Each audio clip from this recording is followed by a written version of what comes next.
Olá, bom dia a todos e todas que nos assistem nesta manhã de domingo. Aqui é o pastor Irênio Silveira Chaves, da Igreja Batista da Orla Oceânica. E este é o programa de estudo bíblico à distância da igreja que tem oferecido programas de estudo, material, subsídios para todos aqueles que querem conhecer mais as Escrituras. Você é o nosso convidado especial para fazer essa jornada com a gente. Nós estamos estudando sobre espiritualidade cristã segundo as Escrituras, que tem sido uma experiência bastante interessante, trazendo para dentro da Bíblia um tema que todos nós ainda estamos pensando sobre o que isso significa. A grande pergunta é: a Bíblia trata de espiritualidade? Ela trata exatamente disso, ela só fala disso, da nossa experiência como pessoas que encontram-se com Deus. O Deus que vem a nós para nos encontrar e que nos interpela, que nos convida, que nos desafia a fazermos essa jornada de caminhada com Ele. E nós estamos já no final deste curso. Nós estamos encerrando hoje a nossa série de estudos bíblicos neste assunto. Eu gostaria que você pudesse nos acompanhar nesse material. Nós já temos a apostila completa. Você que acompanhou nas aulas anteriores a edição da apostila, já pode acessar no nosso blog. O endereço está aqui embaixo nas descrições do vídeo e adquirir gratuitamente a apostila completa, prontinha, já está disponibilizada para todas as pessoas que quiserem ter um material interessante, que vai ajudar muito na compreensão, na análise deste tema de acordo com as Escrituras. Espero que você goste, que você se sinta bem. Se você leu a apostila até aqui, se você já acompanhou e se você está satisfeito com aquilo que você recebeu como informação, coloca nos comentários aí, fala um pouquinho o que você achou desse conteúdo, como é que você está vendo esta jornada que estamos fazendo, como que você entende essa análise. Mande uma mensagem para nós, vai ser muito importante para a gente enriquecer o nosso conhecimento. Nós vamos passar já para a apresentação da aula, porque nosso estudo é assim: nós temos tanto o material visual quanto o material manual para você manusear, que é a apostila, mas também temos a nossa apresentação em data show. Está aqui a nossa apresentação e nós vamos então iniciar essa jornada que é a última etapa do nosso conhecimento, da exploração que estamos fazendo sobre a espiritualidade cristã. Eu gostaria que você pudesse então saber hoje, explorar hoje sobre como que a gente tem desenvolvido novas expressões de espiritualidade, como que a espiritualidade se expressa. E o nome é esse aí no plural, né? Expressões, porque não existe uma única forma de espiritualidade correta. Toda a experiência de espiritualidade é válida, porque é a maneira como nós estamos construindo a nossa identidade, as nossas relações e até mesmo compreendendo as nossas condições de existência no mundo. Então, vamos para a última aula. Eu separei um versículo para a gente analisar aqui, que diz o seguinte, 1 Coríntios 12:6, na tradução da linguagem de hoje: há diferentes habilidades para realizar o trabalho, mas é o mesmo Deus quem dá a cada um a habilidade para fazê-lo. Paulo está falando aqui dos dons espirituais, que é uma expressão de exercício da espiritualidade. quando você coloca em prática os dons que você recebeu do Senhor. Então, neste momento, você está encontrando Paulo dizendo que não existe só um jeito de você fazer isso. Erra quem acha que para você ter uma experiência de Deus, você tem que fazer um modelo só, um jeito só. Deus quer falar com todos e todas. Deus quer usar a todos e todas. Deus quer transformar a vida de todos e todas. E para cada um indivíduo, ele faz de um modo peculiar, especial. O jeito que Deus fala comigo não é o mesmo que ele vai falar com você. Até mesmo quando a gente lê a Bíblia, abre a Bíblia para ler, o jeito que eu entendo não é exatamente o jeito que você vai entender. Porque o Espírito de Deus está trabalhando no coração da gente. Ele está tentando mostrar para a gente a vontade dele para a nossa vida. Então, aquilo que Deus quer fazer comigo, ele não quer fazer com você, meu querido. Ele quer fazer com você outra coisa. Ele quer usar você para outra finalidade. E é assim mesmo.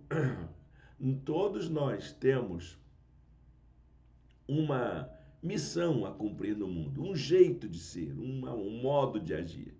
E ele quer usar todas as expressões de vida para abençoar este mundo em que nós vivemos. Isso lembra aí a palavra de um autor citado por Schillebeeckx. Schillebeeckx é um teólogo cristão bastante aprofundado nessa área da experiência de Deus, da revelação de Deus. Então ele escreve ele cita uma frase anônima de um cristão aí antigo, que eu não sei quem é. Os homens são as palavras com as quais Deus conta a sua história. Então, sua vida é muito importante, meu irmão. A sua vida é muito importante. Deus quer usar você do jeito que você é, com o seu modo de agir, na sua maneira de pensar, sua história de vida, a maneira como você chegou até aqui, fala muito do cuidado de Deus por você. Ah, pastor, você não conhece a minha história. Não precisa conhecer. Deus conhece. E Ele precisa de você assim mesmo. Ele não te despreza, Ele não te rejeita. Ele usa as circunstâncias que você está vivendo hoje e que você viveu no passado para fazer de você uma pessoa útil, hábil no reino dele. Há lugar para todos no reino de Deus. Entendeu aí, meu querido? Entendeu, minha querida? Começamos bem, né? Então fica com a gente até o final, porque acho que temos muitas coisas interessantes para falar sobre essa questão da experiência de espiritualidade para cada um do seu jeito, cada um no seu modo. Vamos então para o conteúdo da aula de hoje. A ideia principal que a gente tem desenvolvido até aqui no nosso estudo é a de que a espiritualidade é uma experiência humana. O ser humano é um ser espiritual. Acho que ficou claro para você isso, né? A espiritualidade, ela se constitui como uma característica nossa. Nós somos assim. Nós fazemos essa experiência. É intrínseco à condição humana.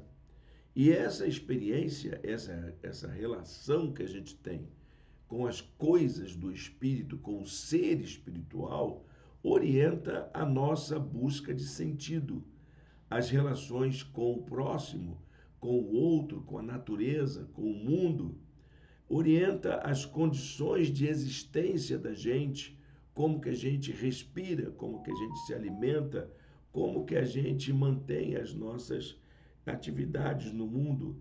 É assim que a gente se realiza, é assim como a gente faz a nossa parte como pessoas criadas à imagem e semelhança de Deus.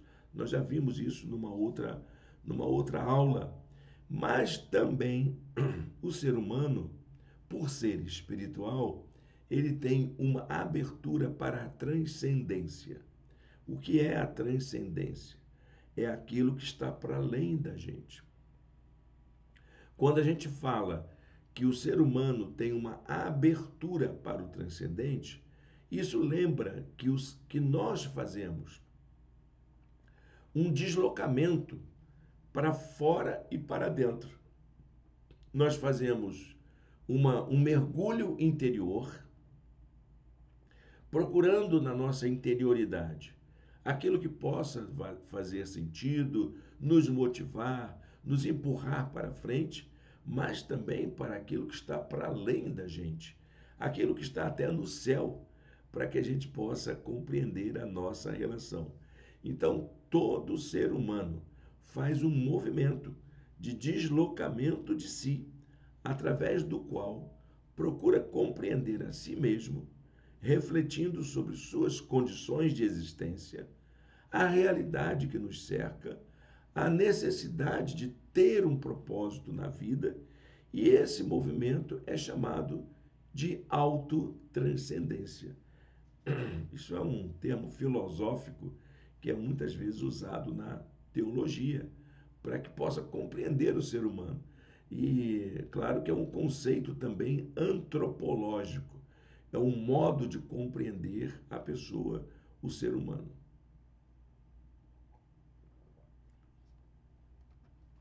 O ser humano, então, está sempre em busca de algo, algo que está para além, algo que está fora de si, algo que possa explicar, dar significado para as coisas que estão acontecendo à sua volta e até mesmo dentro de si, as suas dúvidas, as suas percepções, tudo vai mexendo com a gente. Nós procuramos o sentido. Eu gosto muito da ideia do existencialismo. O existencialismo diz que a vida não tem sentido algum, não faz sentido a gente viver no mundo. Quem constrói o sentido somos nós. Nesse percurso que fazemos, nesse deslocamento que fazemos para dentro e para fora, para o nosso interior e para aquilo que está para além da gente. É assim que a gente constrói a nossa compreensão. É isso que faz a gente ter motivação para viver, fazer o bem, tomar as decisões que fazemos, fazer escolhas. É isso que nos leva a fazer aquilo que somos como seres humanos. Salmo 8, versos 3 e 4, o salmista diz que ele faz isso. Quando contemplo os teus céus, obra dos teus dedos, a lua e as estrelas que ali firmaste, pergunto: o que é o homem para que com ele te importes? E o filho do homem para que com ele te preocupes? É uma viagem, não é? Como diziam os meus alunos de filosofia. E o professor viajou. Aí eu brincava com eles, que era um jeito de pensar a vida, né? Que é um modo de pensar a vida. Mas o salmista faz essa viagem, ele se pergunta, ele quer saber quem é ele e por que que tem um universo tão imenso e ele tão pequenininho para despertar o interesse de Deus.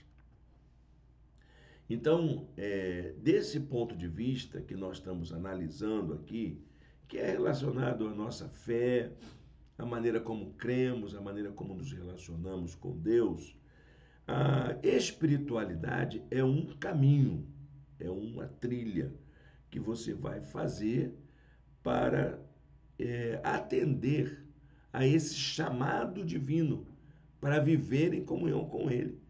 Então, o que é a espiritualidade? Essencialmente, é caminho, é um percurso, é uma jornada em direção a Deus. É esse caminho que a gente faz para ter uma relação de comunhão com Ele. Andar com Deus, Viver com Deus. É isso que a espiritualidade vai nos proporcionar. A espiritualidade cristã, então, ela consiste em fazer o seguimento de Jesus Cristo. Qual é o caminho que a gente segue? É o caminho de Jesus. Ele se apresentou como o caminho, a verdade e a vida. E ninguém vem ao Pai a não ser por mim, disse Jesus. Então, é isso que é fazer a espiritualidade cristã.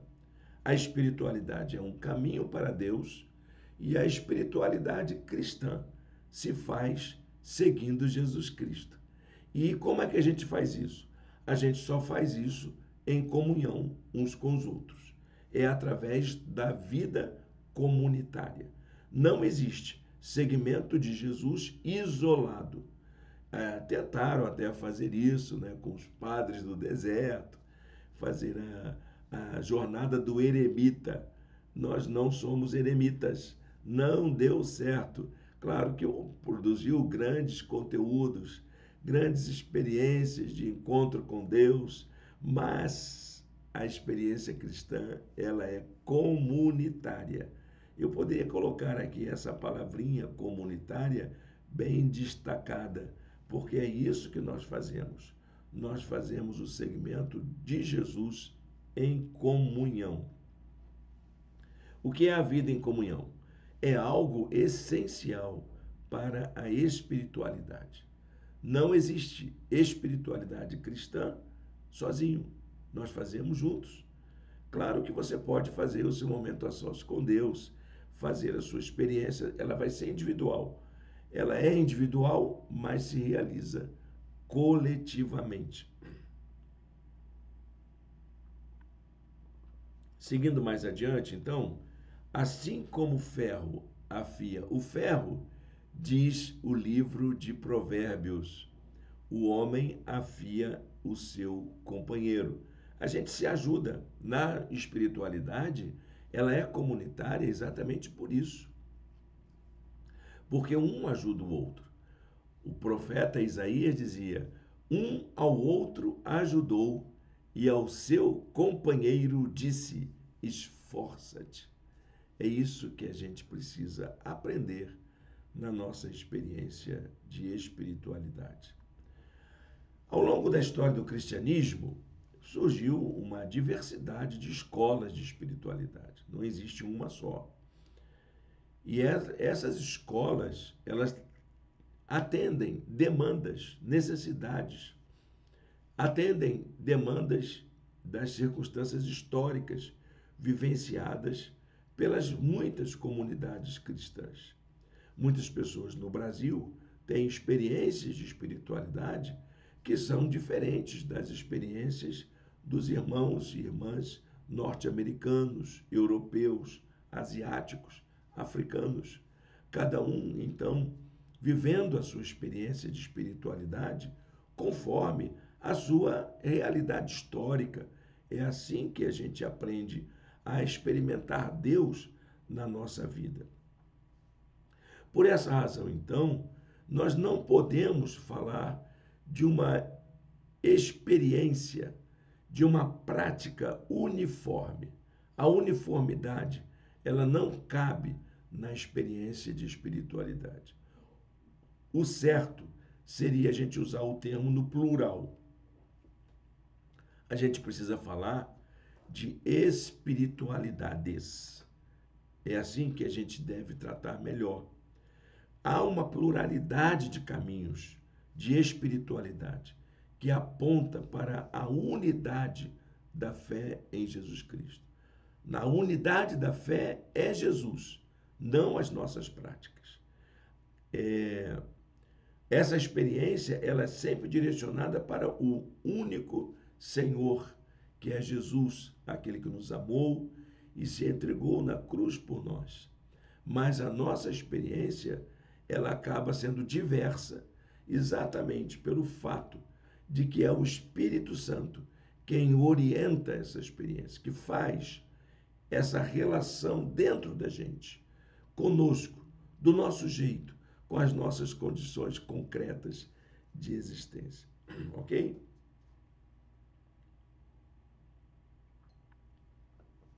Acho que fica bem melhor compreender assim, não é mesmo? O que vai conferir, então, unidade a essa experiência, para dizer que a gente é cristão, que a gente segue o mesmo caminho? É o amor entre a gente. Esse amor de Jesus que nos amou primeiro e nos chamou para vivermos em comunhão com Ele. Paulo diz isso aos Colossenses. E acima de tudo, tem um amor, pois o amor une perfeitamente todas as coisas. Que bacana, não é? Tudo acaba encontrando lugar quando existe amor. Esse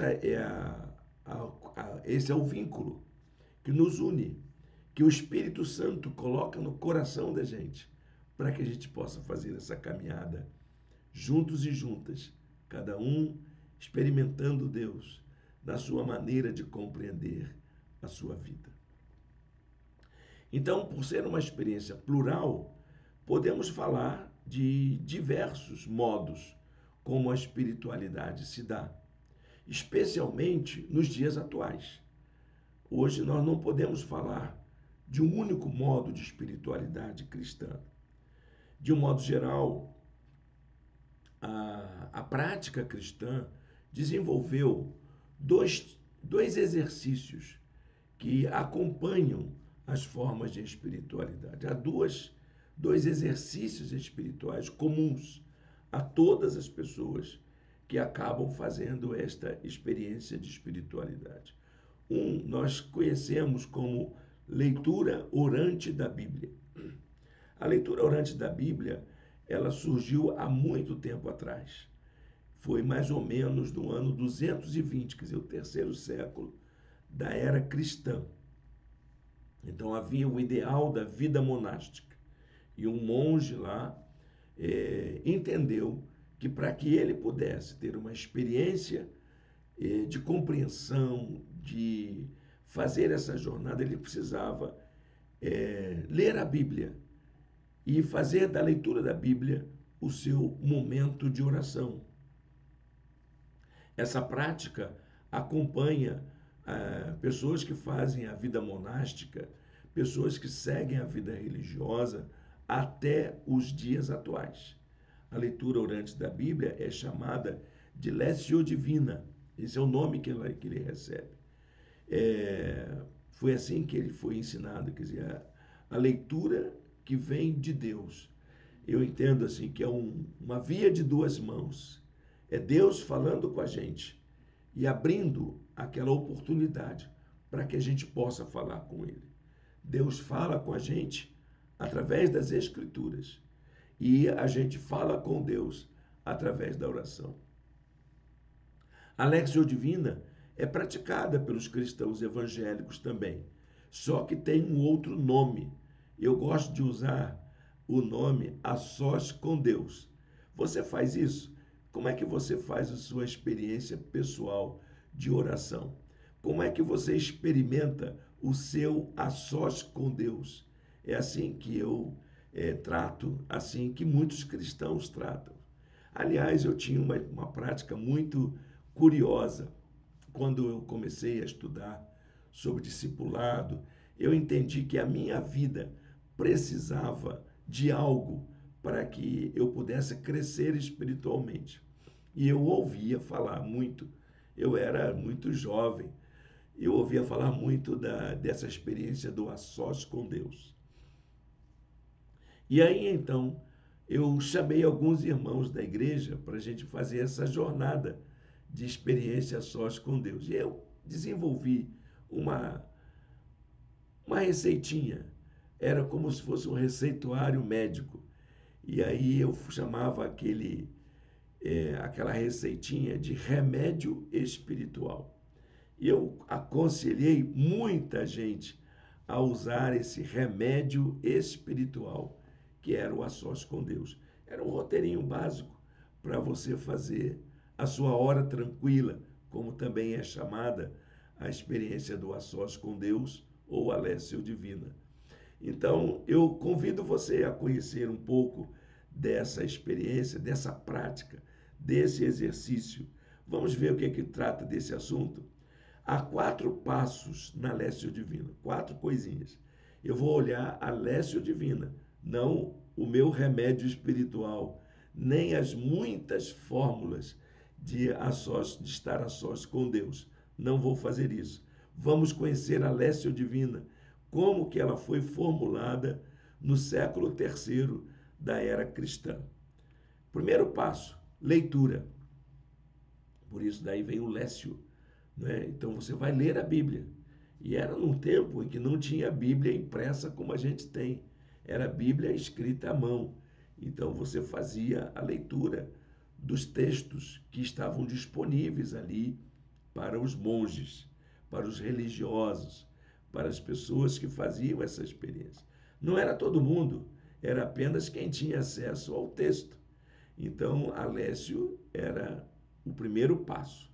O segundo passo era a meditação, meditatio em latim, que era você pensar, refletir sobre aquilo. No meu remédio espiritual, eu convidava as pessoas a fazerem 2 perguntas. O que Deus quer falar comigo através desse texto? Primeira pergunta. A segunda pergunta é: como que eu posso aplicar esse texto, esse conhecimento, isso que eu estou aprendendo aqui na minha vida prática?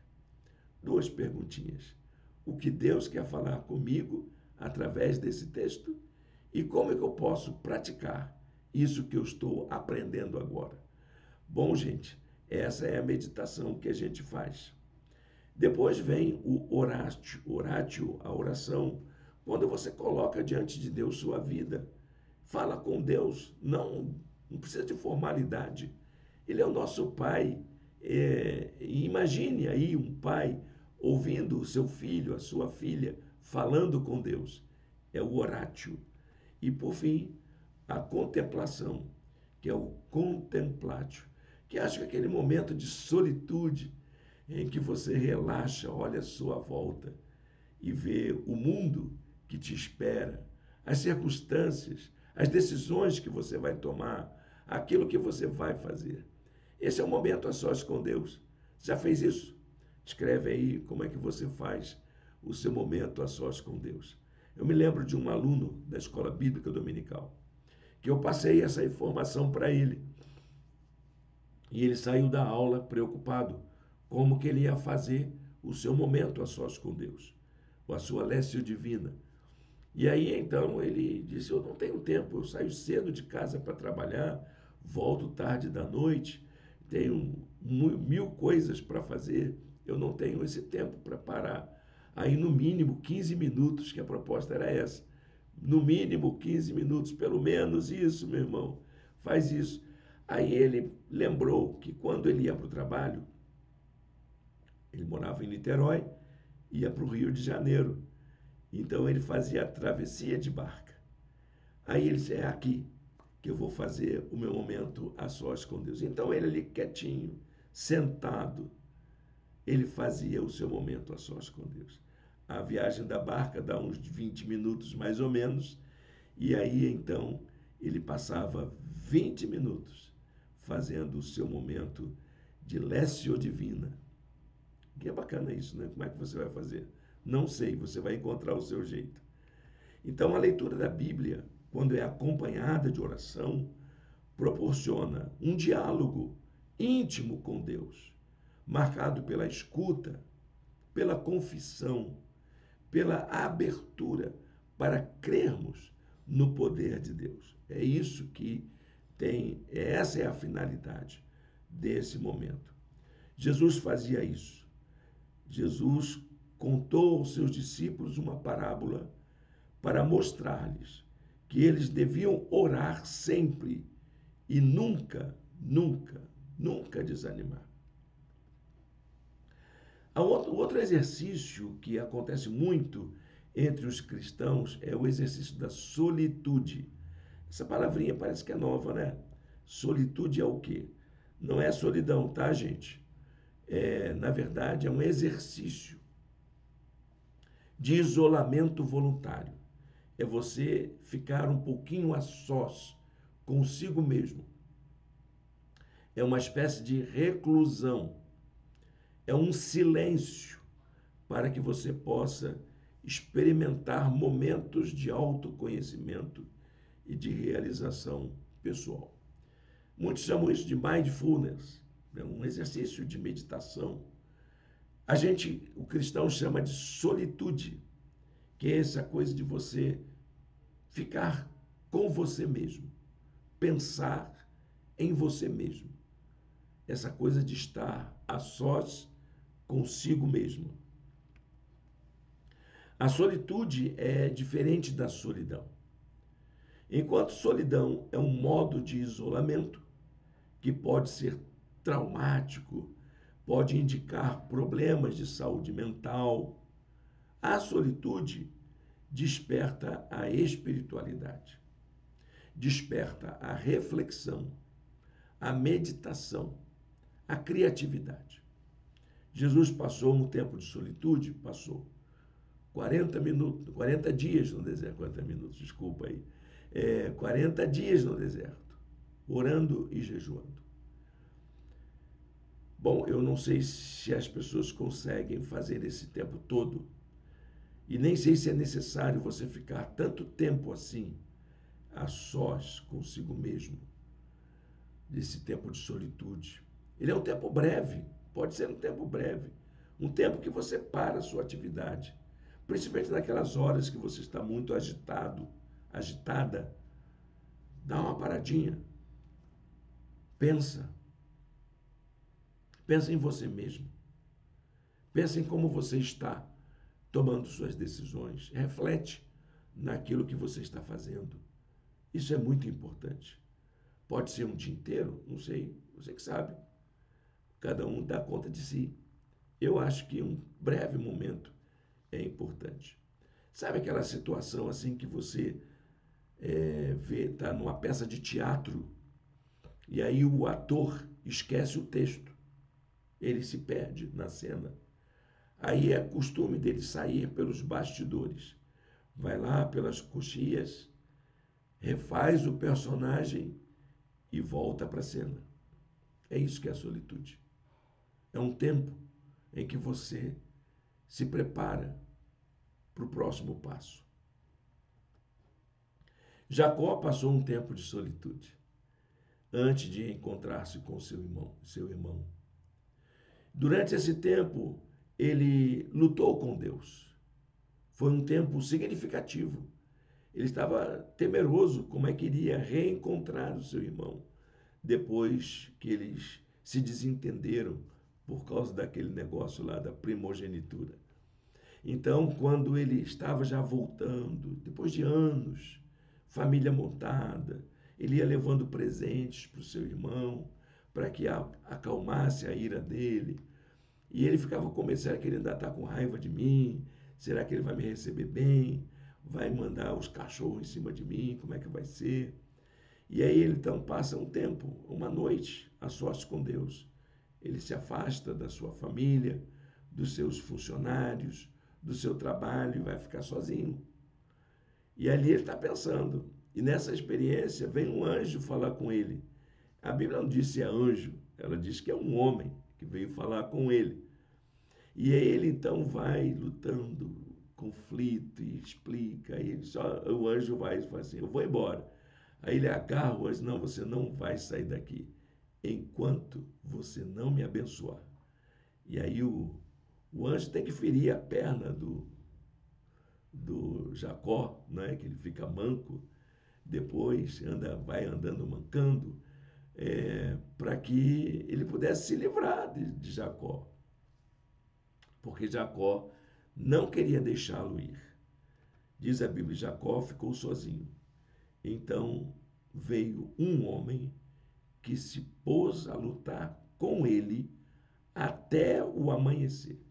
Imagine que noite de agonia foi essa, né? Como é que foi Jacó passar esse momento de solitude? Porque ele não estava sozinho em absoluto. Deus estava ali com ele e ele lutou com Deus. Jesus passou um tempo de oração antes de escolher os seus discípulos. Ele fez isso. Ele, então, diz a Bíblia, num daqueles dias, Jesus saiu para o monte a fim de orar e passou a noite orando a Deus. Jesus, ele passou esse tempo de solitude, de reflexão. Quem eu vou escolher? Quais são as melhores pessoas? Como que eu vou fazer para cuidar dessas pessoas?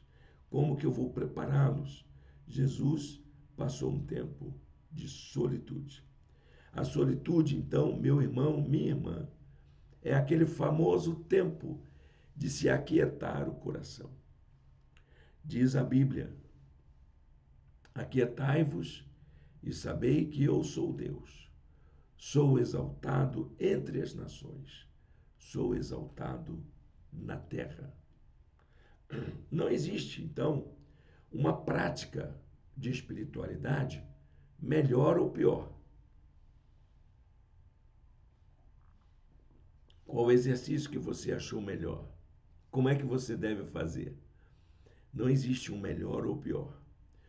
Toda experiência de busca de Deus é válida, visto que Deus tem muitas formas de se mostrar e de falar com quem o busca. Eu estou lembrando aqui de uma afirmação de Santo Agostinho. Santo Agostinho dizia que quando a gente pensa em buscar Deus, Deus já nos encontrou. Você entendeu, meu irmão? Ah, eu quero tanto Deus na minha vida. Eu quero fazer a vontade, eu quero buscar o Senhor. Ele já veio até você. Ele já tocou no seu coração. O Espírito de Deus já está movendo a sua vida. As práticas espirituais são exercícios, são formas de vida que estão ligadas a grandes tradições da espiritualidade cristã. Existe isso? Existe. Foram desenvolvidas historicamente grandes experiências, grandes movimentos ligados a determinadas formas de pensar. E nós precisamos encontrar qual é aquela das muitas que se foram desenvolvidas nestes 2000 anos de cristianismo que vai dizer mais a respeito da nossa vida pessoal, com a qual nós mais nos identificamos. Então eu vou fazer aqui uma lista das tradições de espiritualidade cristã. Muito dessa lista está ligada a um livro de Richard Foster, chamado Rios de Água Viva. A relação bibliográfica está lá no finalzinho da apostila. Você pode dar uma olhadinha lá em alguns livros que eu utilizei para poder fazer algumas afirmações que eu faço aqui. Todas as referências bibliográficas estão lá nessa lista. E dentre eles está o livro Rios de Água Viva, onde Foster faz um trabalho muito interessante de mostrar as experiências de espiritualidade históricas, como que elas se encontram na Bíblia e os exemplos contemporâneos dessa espiritualidade. Elas valem para hoje. Muitas aconteceram há muitos séculos passados, mas elas valem para os dias atuais. Eu também encontrei outras formas de espiritualidade em outros autores que também desenvolveram compreensões além daquelas que Richard Foster aponta. Richard Foster, por exemplo, aponta 6 tradições de espiritualidade cristã. Eu aqui vou apresentar 8. Não é porque eu queira ser exagerado, é porque tem muito mais ainda. Eu poderia apresentar centenas, mas eu vou me dedicar a 8 tradições da espiritualidade cristã. Então vamos então em frente. Existe a tradição contemplativa, que é aquela que se dedica à vida de oração. Diz a Bíblia: como a corça anseia pelas correntes de água, assim minha alma anseia por ti, ó Deus. É aquele exercício que você procura fazer da oração o seu estilo de vida. A segunda é a tradição da santidade, que envolve a busca de uma vida virtuosa, de ser uma pessoa boa, de ser uma pessoa justa, de ser uma pessoa honesta, que faz disso o seu programa de vida. Aproxime-se de Deus, diz Tiago, e ele se aproximará de vocês. Pecadores, limpem as mãos, e vocês que têm a mente dividida, purifiquem o coração, entristeçam-se, lamentem e chorem. Troquem o riso por lamento e a alegria por tristeza. Humilhem-se diante do Senhor e ele os exaltará. A tradição carismática pentecostal, que envolve a vida de poder do Espírito Santo. Entretanto, vocês não estão sob o domínio da carne, mas do Espírito, se de fato o Espírito de Deus habita em vocês. E se alguém não tem o Espírito de Cristo, não pertencem a Cristo. E existem pessoas, que, embora o Espírito Santo seja uma realidade dispensada a todos e todas, existem aqueles e aquelas que querem ter uma experiência mais profunda, que se dedicam a isso. Acho interessante? Claro que sim. É válido, muito importante. Quarta, a tradição da justiça social, que envolve a vida de compaixão, de cuidado com os mais vulneráveis e com as práticas sociotransformadoras. Pessoas comprometidas com aqueles mais vulneráveis da sociedade. Assim diz o Senhor: administrem a justiça e o direito. Livrem o explorado das mãos do opressor. Não oprimam, nem maltratem o estrangeiro, o órfão ou a viúva, nem derramem sangue inocente neste lugar. Quinta, a tradição evangélica. Eu coloco aqui não com o sentido da religião evangélica, mas desse apego ao texto escrito, ao evangelho. Envolve a vida centrada na palavra. Pode também remeter ao risco de a gente cair para um fundamentalismo, para o legalismo. Mas a palavra de Deus é viva e eficaz, diz o autor da carta aos Hebreus, mais cortante do que espada alguma de dois gumes. Pois tudo que foi escrito no passado foi escrito para nos ensinar, de forma que, por meio da perseverança e do bom ânimo procedente das Escrituras, mantenhamos a nossa esperança. Eu tinha um amigo que era professor de filosofia. Era um vizinho meu, então eu conheci quando era muito jovem, estava entrando para o seminário. E ele um dia, conversando comigo, porque ele colocava as suas teses filosóficas, ele um dia reclamou: mas Irene, você leva tudo para a Bíblia. Eu fiz da Bíblia, eu expliquei para ele, o meu manual de conduta. Então, tudo que eu conheço, eu coloco em questão dentro da Bíblia. Eu levo para a Bíblia para saber de que maneira eu posso aplicar a vida à minha vida, a Bíblia à minha vida. É isso que eu penso. Essa é a tradição evangélica. Não para você ser um fundamentalista, legalista, de rigores, mas de você viver de uma forma em que você encontre sentido e faz da Bíblia o seu sentido. Sexta, a tradição da encarnação, que envolve fazer da vida um sacramento. A pessoa que vive para uma causa cristã. Portanto, irmãos, rogo-lhes, pelas misericórdias de Deus, que se ofereçam em sacrifício vivo, santo e agradável a Deus. Este é o culto racional de vocês. Sétimo, a tradição ecumênica, que promove o diálogo e a aproximação entre as diferentes expressões cristãs. Sim, porque nós não nascemos batistas, pentecostais, presbiterianos, católicos. Nós não nascemos assim. Nós nascemos cristãos. O cristianismo, sim, que é a nossa unidade. Agora, por que a gente vive tão separado, né? Então, essa aproximação entre os cristãos é que é uma experiência de espiritualidade. Podemos fazer essa experiência? Com certeza, e como que é necessário. Não há judeu nem grego, escravo nem livre, homem nem mulher, pois todos são um em Cristo Jesus. Esse é o princípio do ecumenismo, o princípio que está na Bíblia. Tem muita gente aí jogando pedra no ecumenismo, mas não faça isso, meu irmão, minha irmã.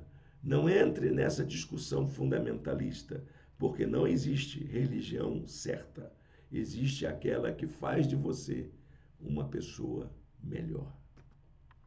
E a última, a espiritualidade desinstitucionalizada, que é aquela pessoa que segue o seu caminho conforme a sua consciência, que é uma experiência pessoal e subjetiva. A Bíblia fala disso? Sim, claro que sim. Vocês me procurarão e me acharão quando me procurarem de todo o coração. Então, independente da tradição que esteja envolvida, a espiritualidade cristã, ela nos orienta para 3 aspectos da vida. São 3 dimensões que toda experiência de espiritualidade busca. A primeira delas é uma dimensão integradora da fé. Tudo aquilo que a gente crê, tudo que a gente tem como verdade, como conceito básico para a vida, acaba encontrando sentido naquela experiência que fazemos. Como dimensão integradora da fé, envolve a nossa corporeidade, a nossa vida social, a praxis, a teologia, até mesmo a ilusão, a utopia, a esperança de acreditar no mundo melhor. Abrange a vida toda, visto que pessoas espirituais são testemunhas de uma experiência que é transformadora e libertadora. Veja o que Paulo diz lá em Efésios: até que todos alcancemos a unidade da fé e do conhecimento do Filho de Deus e cheguemos à maturidade, atingindo a medida da plenitude de Cristo. É isso que faz o caminho da espiritualidade. Segunda dimensão é a libertadora. Quando a gente fala de libertação, é daquelas coisas que nos amarram a uma vida de medo, de opressão, uma vida de engano, de compreensões erradas a respeito da vontade de Deus para a nossa vida. A espiritualidade é uma síntese da vida cristã, envolvendo a totalidade do sujeito e a totalidade da história. Não pode haver espiritualidade sem libertação, do mesmo modo que não pode haver libertação sem espiritualidade. Vistam-se de toda a armadura de Deus, diz Paulo, para poderem ficar firmes contra as ciladas do diabo, pois a nossa luta não é contra pessoas, mas contra poderes e autoridades, contra os dominadores deste mundo de trevas, contra as forças espirituais do mal nas regiões celestiais. Um estudo interessante é a gente analisar a armadura espiritual que Paulo apresenta lá na carta aos Efésios, logo após esse versículo. Se você quiser examinar, dá uma olhadinha lá. Ele fala de toda uma vestimenta, preparando-nos para uma batalha espiritual. Essa batalha, ela não está fora, ela está dentro da gente. É essa luta interior que nós travamos conosco mesmo para vencermos as ciladas que o diabo nos apronta. E a terceira dimensão é a dimensão do cuidado. A gente precisa aprender a cuidar uns dos outros, a cuidar da gente e a cuidar do mundo em que nós vivemos. Tem a ver com o cuidado de si e com o cuidado do outro. Tem a ver com acolhimento e tem a ver com a promoção da dignidade da vida em todas as suas expressões. Envolve a prática da compaixão, do diálogo, da experiência de Deus e do seguimento de Jesus. Diz o texto de Romanos 14, 19. Portanto, tenhamos como alvo a harmonia e procuremos edificar uns aos outros. Essa é a espiritualidade. É disso que estamos falando quando falamos de espiritualidade cristã. Bom, chegamos ao momento da lição na vida, da gente concluir essa reflexão de como que a gente vai viver isso no nosso dia a dia. A gente está vendo aqui que espiritualidade não é uma religiosidade, não é uma regra rigorosa, mas é um conjunto de práticas que faz muito sentido na nossa vida. A experiência de espiritualidade que emerge das Escrituras é um convite para que a gente possa sentir Deus, ouvir a voz de Deus e andar com Deus como um acontecimento histórico e relacional. A espiritualidade cristã se realiza na força e na dinâmica do Espírito Santo, que nos conduz a ser um sinal vivo da graça e do amor de Cristo no mundo. Não dá para engessar essa experiência em uma fórmula. Não dá para limitá-la a uma liturgia, a uma doutrina. Só dá para vivenciá-la na liberdade do Espírito Santo como uma força vital. Que afirmação, né? Guarde para você e construa a sua própria experiência de espiritualidade. Como diz Isaías 55, 6. Busque ao Senhor enquanto se pode achá-lo. Clamem por ele enquanto está perto. Deus abençoe a reflexão na sua palavra. E agora sim, nós podemos encerrar esse momento fazendo uma oração pessoal. Feche seus olhos, fale com Deus, coloque diante dele sua vida, aquilo que você aprendeu, que é importante para você.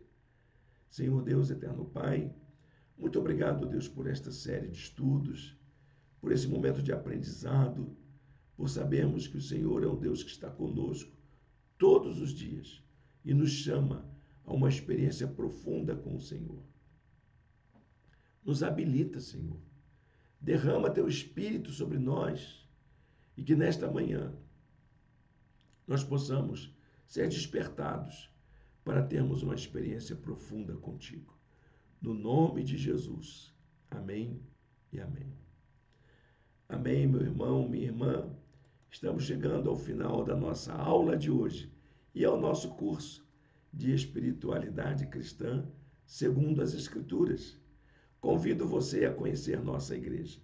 Nós nos reunimos num espaço que para a gente ter acesso tem que passar pela portaria. Então, coloque o seu nome aqui embaixo nos comentários ou aí no chat. Eu vou localizar você e vou entrar em contato contigo, te dar o bizu de como fazer para nos visitar, nos conhecer, passar um tempo de adoração, de celebração com a gente. Deus o abençoe. Na próxima semana, nós vamos começar uma nova série de estudos. Vamos estudar sobre o profeta Miqueias. Eu convido você a fazer essa jornada com a gente. Até o próximo domingo, se Deus quiser.